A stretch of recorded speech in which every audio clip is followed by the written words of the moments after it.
Mainit at kinikiligan ngayon sa social media ang isang revelasyon ni Catherine Bernardo patungkol ito sa kanyang unang childhood crush at nireveal din dito ang pangalan.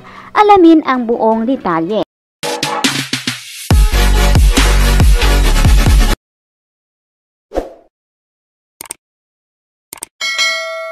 Magandang araw mga kaibigan, welcome back to our YouTube channel, Be Truth. Mainit na pinag-uusapan ngayon sa social media dahil sa isang revelasyon ng The Asian superstar na si Catherine Bernardo na kanyang ibinahagi ang naging first crush nito noon.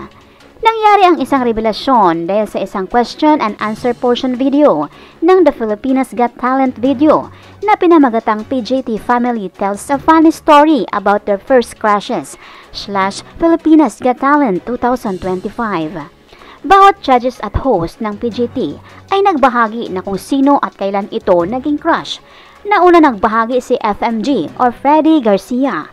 Sinundan na rin ito ni Eugene Domingo. At ang sumunod na rin ang isa sa host ng PJT na si Melay Cantiveros. At ang kasunod nito si Roby Domingo at sinundan naman ito ni Donnie Pangilinan. At ang panghuli, ang kinikiligan ngayon ay ang ibinahagi ni Catherine Bernardo na ayon sa kanyang sinabi, yung first crush umano niya. Yung first ever, mistiso siya. Ang niya ay Kenneth. At dahil nga sa high-tech na ngayon, mabilis nilang ipakita ang mga ebidensya. Kaya ipinopost sa social media o Facebook ang mga larawan ni Catherine Bernardo na mukhang galing ito sa kanilang yearbook na itinabi rin dito sa isang batang lalaki na nagpangalang Kenneth at ang apelyido nito ay Hizon. Makikita din sa mga larawan na pareho silang taga Cabanatuan City. At dahil nga dito, napag-alaman na ang pangalan na si Kenneth Hizon ay isa palang doktor. Makikita mo rin sa kanyang Facebook na doktor nga talaga ang kanyang profesyon.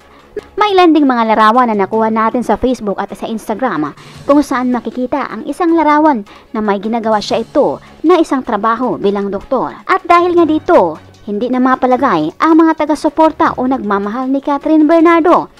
Mas lalo pang kinikilig ang mga marites dahil nagkumpirma ang ama ni Kenneth Hizon sa pamamagitan ng isang post kung saan sinasabi dito na hindi pala di umano nakalimutan ni Catherine Bernardo ang kanyang bunsong anak. Kaya maraming umaasa na sana di umano maging sila dahil bagay na bagay naman ito. Bukod din kasi sa gwapo at mistiso, ito ay professional na rin na doktor. Bagay na bagay di umano silang dalawa. Samantala, ano naman kaya ang masasabi ngayon sa mga umaasa na may magbabalikan na Katniel? Siguradong hindi ito papayag na harangan ang kanilang iniidolo na si Daniel Padilla.